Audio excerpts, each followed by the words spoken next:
រឿងបញ្ហាកងទ័ពរបស់យើង18នាក់រឿងនេះតាំងពីថ្ងៃដំបូងខ្ញុំគណៈខ្ញុំគិតថាខ្ញុំគណៈខ្ញុំគិតត្រូវណាស់ការចាប់កងទ័ពយើងចាប់ក្រោយពេលបត់ជបាញ់ប្រមាណមកខ្ញុំគណៈគិតថាចាត់ទុកបងប្អូននេះពលីកម្មដើម្បីជាតិរួចស្រេចទៅហើយគេច្បាស់ណាស់នឹងយកបញ្ហានេះទៅដោះដូររឿងនេះរឿងនោះហើយបងប្អូនទាំងនោះក៏ពិតជាយល់ក្រុមគូសាក៏ពិតជាយល់គេច្បាស់ជាតបភ្ជាប់រឿងនេះរឿងនោះ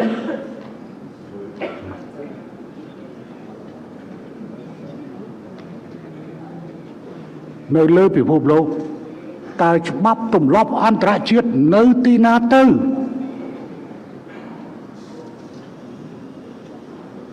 បុត្របនដែលជាតំណាងពិសេសរបស់អគ្គលេខាធិការអង្គការសហប្រជាជាតិទទួលបន្ទុកសិទ្ធិមនុស្សដែលជាជនជាតិថៃទៅណាទៅមិននិយាយមួយម៉ាត់សោះដែលមុនធ្លាប់តែនិយាយឥឡូវអត់ឮសូរនិយាយសោះសង្គ្រាមគេតែងតែមានការដោះដូរឆ្លើយសឹកតែនេះចាប់កងទ័ពរបស់យើងលើដីយើងក្រោយបត់ជបាញ់យកទៅធ្វើជាចំណាប់ខ្មាំងសូមបងប្អូនជនរួមជាតិយកយល់រឿងនេះខ្ញុំគណៈខ្ញុំបានចាត់ទុកថាបងប្អូននេះបានពលិកម្មជីវិតរួចស្រេចទៅហើយផែនការរបស់គេនឹងផ្ដល់ឲ្យយើងនៅថ្ងៃទី12កន្លងទៅប៉ុន្តែវាមានព្រឹត្តិការណ៍នៅណានោះវាបន្តិចបង្ហាក់នៅដំណើរនេះដូច្នេះវាច្បាស់ណាស់ចងភ្ជាប់រវាង12 18នាក់ជាមួយនឹងបញ្ហាដទៃទៀតរាប់ទាំងថ្ងៃមុខចាំមើលទៅគេនឹងអាចយកថា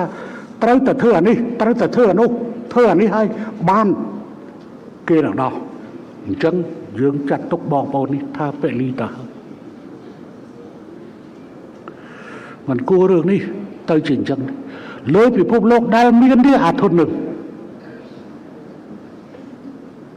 ដែលមាននេះអាធននឹងដែលជាតិសាសន៍មួយតាំងខ្លួនជាស៊ីវិល័យហើយចាប់ចំណាប់ខ្មាំងដើម្បីដោះដូរ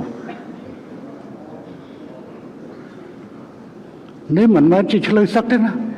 អត់មែនជាឆ្លើយសឹកទេបងប្អូនយើងស្លូតពេកហើយគេមកគេចាប់ដៃសុំថតរូបរួចហើយជុំចាប់យកតម្រោះព្រោះអាងតែជប់បាញ់ហើយជប់បាញ់ហើយមកដីយើងទៀតមកដីយើងទៀតបងប្អូនយើងស្លូតពេកហើយសូមទោសចំពោះក្រុមគ្រួសារទាំងឡាយដែលមានប្តីមានប្រពន្ធមានកូនមានឪពុកដែលខ្ញុំនិយាយរឿងនេះចេញមកខ្ញុំមិនដែលនិយាយរឿង18នាក់ទេព្រោះខ្ញុំចាត់ទុកថាពួកគេបានបូជាជីវិតរួចស្រេចទៅហើយព្រោះចុងក្រោយគេនឹងធ្វើការដោះដូរលើអ្វីមួយការដោះដូរបានឃើញស្រាប់ហើយរឿងព្រឹត្តិការណ៍កើតនៅឯណាមួយគេភ្ជាប់ការមិនដោះលែង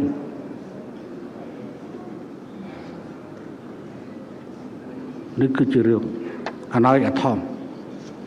Mobile App ក្រសួងព័ត៌មានប្លែកលឿនទុកចិត្តបាននៅពេលណាទីណាក៏បាន